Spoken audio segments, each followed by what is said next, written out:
The central post office became busy long before most of the city woke up. Delivery trucks arrived one after another, bringing thousands of letters and packages from nearby towns and distant cities. Workers pushed large carts across the sorting floor, while machines scanned envelopes and sent them in different directions. Some employees checked addresses by hand, while others prepared bags for the morning delivery routes. The building was full of movement, but everyone knew exactly what they had to do because they had followed the same routine for years. Adrian Brooks walked through the front entrance at 7:45, carrying a small lunch bag and a dark blue umbrella still covered with raindrops. The security guard smiled as soon as he saw him. "Good morning, Adrian." "Good morning, Mr. Collins. You are early again. I like a quiet start before the busy hours begin." Mr. Collins laughed softly. "One day I'll arrive before you. I've been hearing that for 3 years." The two men shared a smile before Adrian continued toward the sorting room. His desk stood near the back of the large hall beside a row of tall windows. From there, he could see the loading area where drivers prepared their vans before leaving for different neighborhoods. Before touching a single letter, Adrian followed the same routine every morning. He placed his lunch inside the staff refrigerator, cleaned his desk with a soft cloth, arranged his notebook beside a small desk calendar, and checked that his reading glasses were exactly where he had left them the day before. Some people thought his habits were unnecessary, but Adrian believed that careful work usually began with careful preparation. Life often becomes busy without warning, and simple routines help people stay calm when unexpected problems appear. He had learned that lesson years ago, and it had helped him more times than he could remember. A loud voice suddenly interrupted the quiet morning. "Adrian, did you organize your pencils by size again?" Adrian looked up and smiled. Oliver Hayes walked toward him carrying 2 cups of coffee. Unlike Adrian, Oliver never seemed to worry about small details. His shirt sleeves were already rolled up, his tie was slightly loose, and he always looked as though he had started talking before finishing his first cup of coffee. "I only have 2 pencils," Adrian replied. "I know," Oliver said with a grin. "That somehow makes it even funnier." He placed 1 cup of coffee on Adrian's desk. "Thanks. You can thank me by taking lunch before 3 o'clock today." "I'll try. You said that yesterday. And the day before." Oliver shook his head.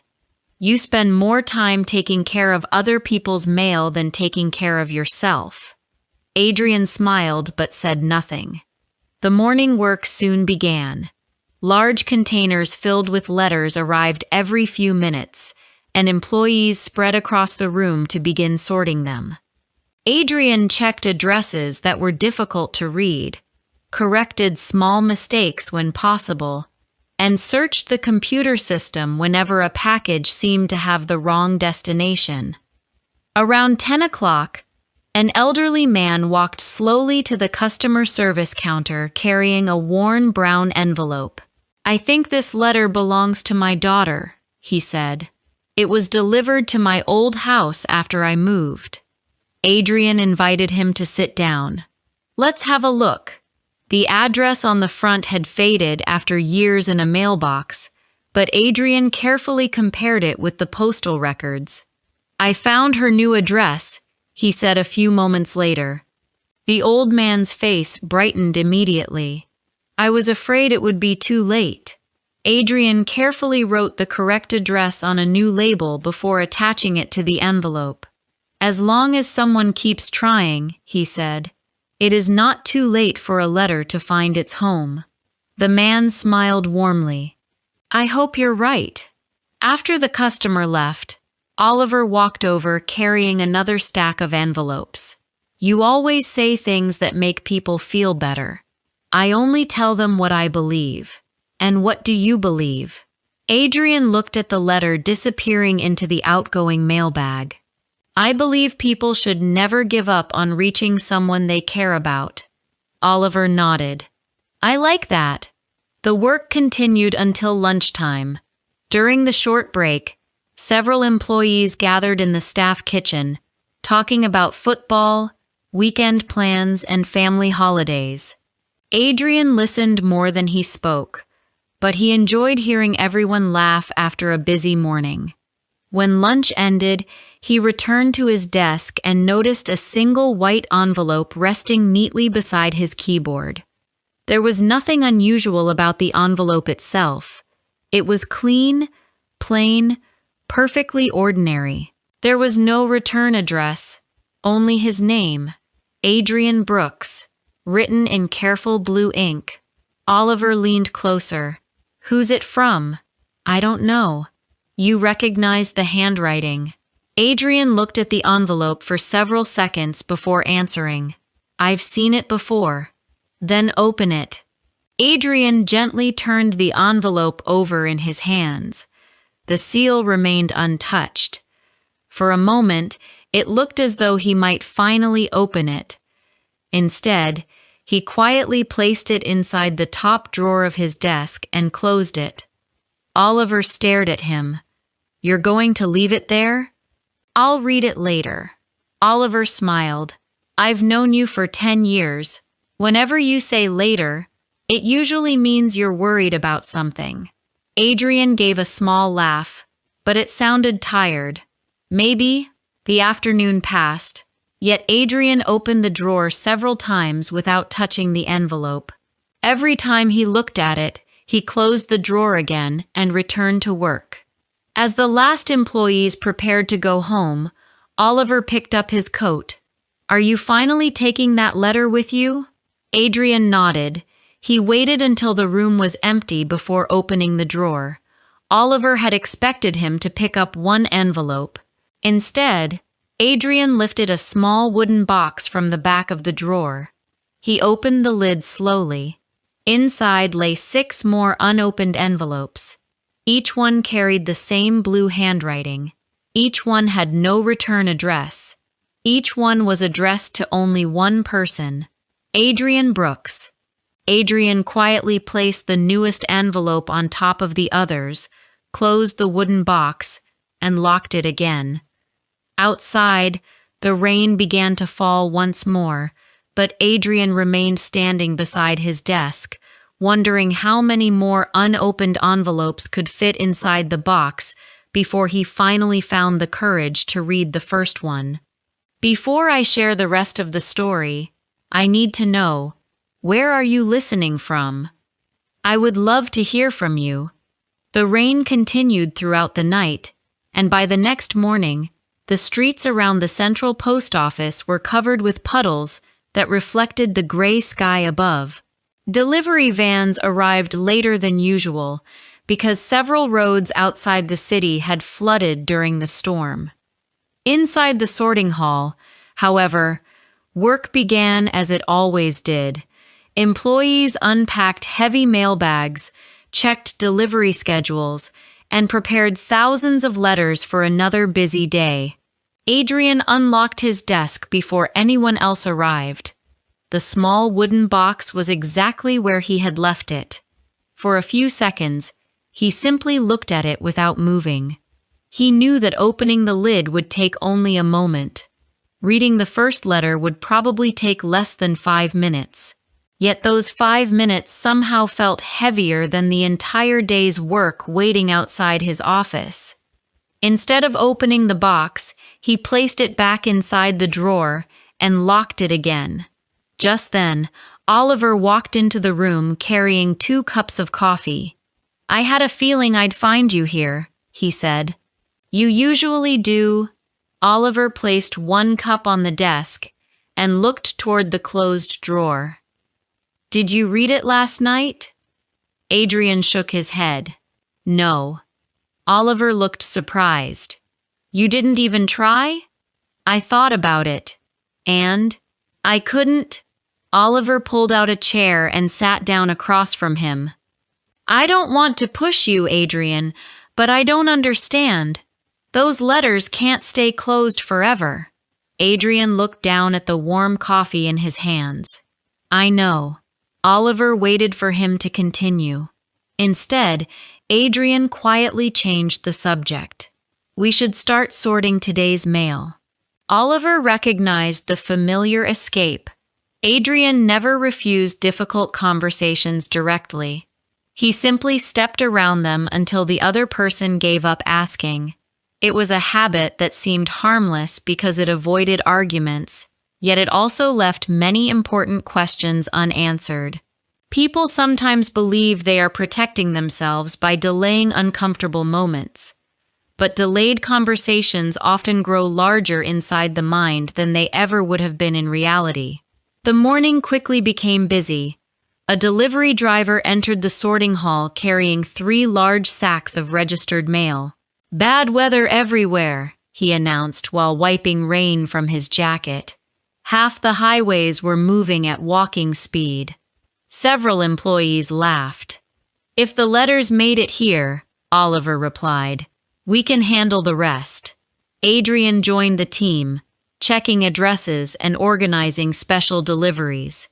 Around midday, a young woman approached the customer service counter, holding a damaged envelope that had been torn during delivery. I'm worried something is missing, she said. Adrian carefully examined the envelope before opening it in front of her. Inside was a birthday card and several family photographs.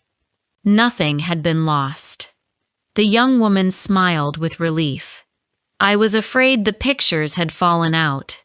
They're all here, Adrian said as he carefully placed everything into a protective envelope. She looked at the photographs before speaking again. My grandmother sent these. She always says printed photographs last longer than phone pictures. Adrian smiled. She's probably right. The woman thanked him before leaving the building.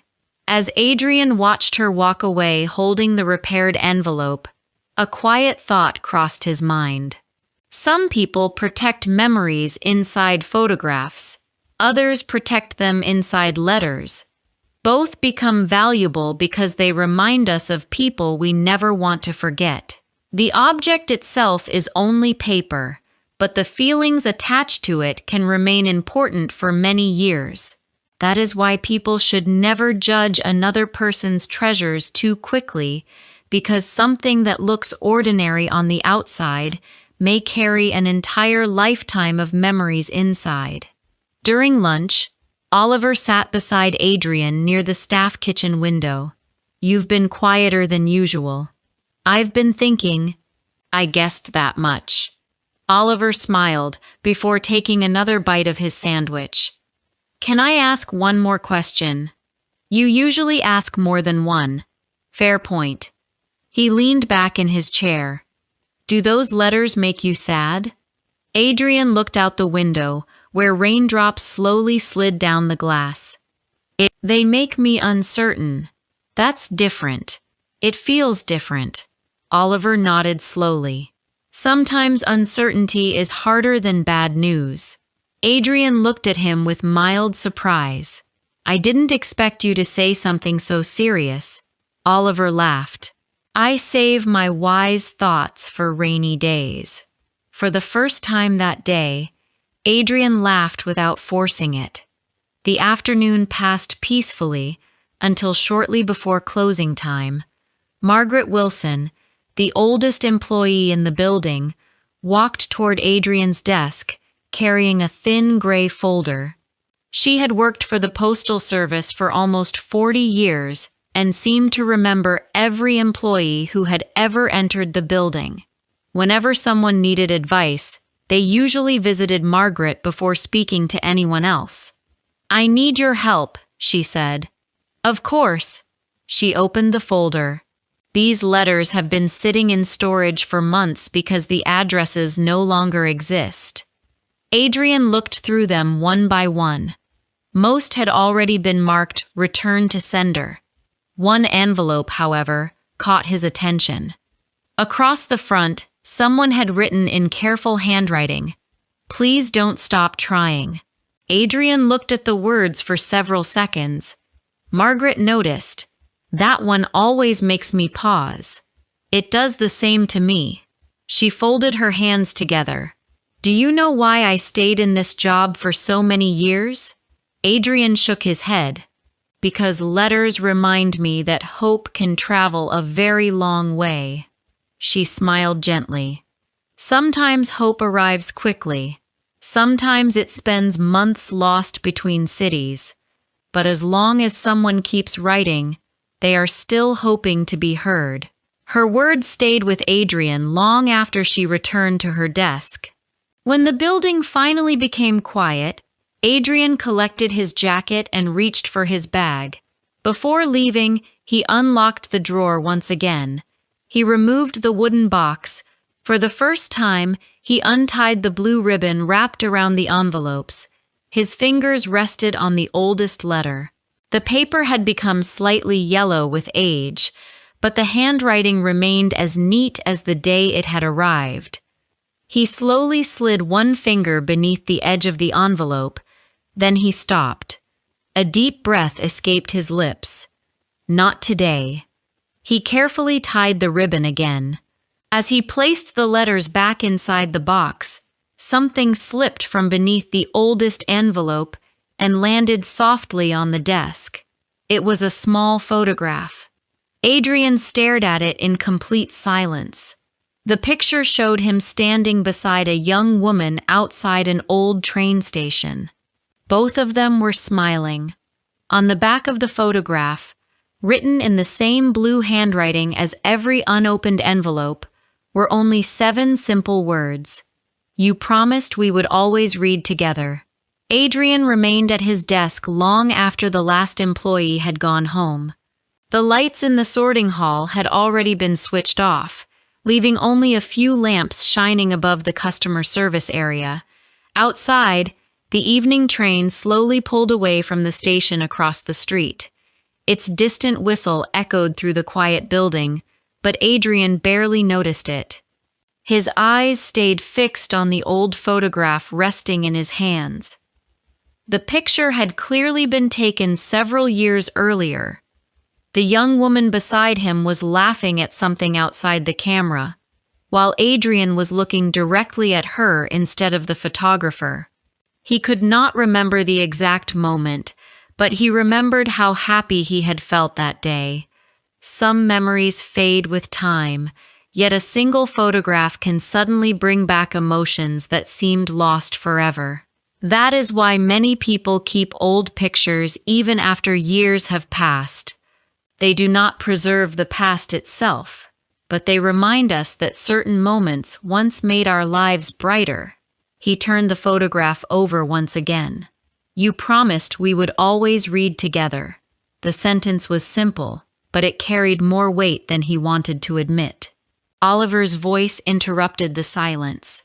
"I knew I'd find you here." Adrian looked up in surprise. "I thought you had already left." "I did," Oliver replied with a smile. "Then I remembered I forgot my car keys." He walked toward the desk and immediately noticed the photograph. "You finally opened one?" Adrian shook his head. "No." "Then where did that come from?" "It slipped out from underneath the oldest envelope." Oliver looked at the picture, but did not reach for it. "Is that her?" Adrian nodded slowly. "Yes." Oliver waited patiently. After several quiet seconds, Adrian finally spoke. "Her name is Emma." It was the first time he had spoken her name aloud inside the post office. Oliver pulled out a chair and sat beside him. "You've never told me about her." "I know. Were you together?" Adrian smiled faintly. "For a long time." He looked back at the photograph. "We met in a small bookstore near the university. I was looking for a history book, and she was trying to reach the same shelf. We both apologized at exactly the same time." Oliver laughed. "That sounds like you."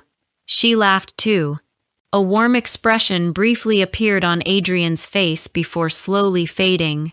She always laughed first. For a few moments, neither of them spoke. Sometimes silence feels uncomfortable because people have nothing to say. Other times, silence becomes a way of showing respect for someone's memories. Good friends understand the difference. They know that listening can be just as valuable as speaking, especially when another person is carrying emotions that have remained hidden for a long time. Oliver looked toward the wooden box. Did Emma write all of those letters? Yes. And you've never opened any of them? No. Oliver frowned gently. I still don't understand why. Adrian rested both hands on the desk. Because the last time I saw her, we didn't argue. Oliver looked surprised. You didn't? We smiled. Then what happened? Adrian let out a slow breath. We made plans for the following weekend. He paused for a moment before continuing. She said she had something important to tell me, but she wanted to wait until Saturday because she wanted enough time to explain everything. Oliver remained silent. I told her we could talk later, Adrian continued. I said I had too much work that evening.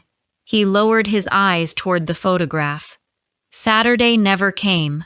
Oliver's expression changed immediately. What do you mean?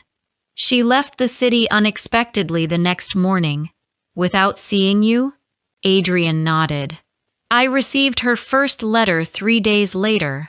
Oliver looked toward the wooden box once again. And that's the letter you never opened? Yes. Why? Adrian answered without lifting his eyes. Because I kept thinking she would come back before I needed to read it. Oliver slowly leaned back in his chair. So every new letter made you believe the answer would be in the next conversation instead. Adrian looked at him with quiet surprise. I suppose it did. People often imagine that avoiding pain will make it disappear, but emotions rarely follow simple rules. When we postpone difficult truths, our imagination quietly begins filling empty spaces with endless possibilities. Those possibilities often become far more frightening than reality itself. Honest answers may hurt for a while, yet unanswered questions have a way of lasting much longer because the mind continues searching for endings that never arrive. The building had become completely silent. Oliver stood and picked up his keys from the corner of the desk. I won't tell you what to do, he said. I appreciate that, but I will tell you one thing.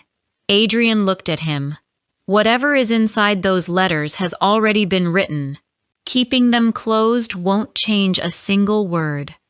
Oliver gave him a small smile before walking toward the exit. Good night, Adrian. Good night. After the door closed, Adrian found himself alone once again. He carefully returned the photograph to the desk and reached for the oldest envelope. This time, he did not hesitate immediately. He held the envelope with both hands and gently traced the edge of the paper with his thumb. The seal had remained unbroken for almost 2 years, yet it was still perfectly closed. He picked up the letter opener from his desk. Slowly, he placed its thin blade beneath the edge of the envelope. Just as he was about to break the seal, something caught his attention. Hidden beneath the flap, almost impossible to notice unless the envelope was held close to the light, was a short handwritten message. It was not part of the letter inside. It had been written on the envelope itself. Adrian moved closer to the desk lamp until he could finally read the tiny words. If you are opening this, I was right to keep waiting. If you liked this story, please like, comment, and share. More simple and emotional stories are coming soon.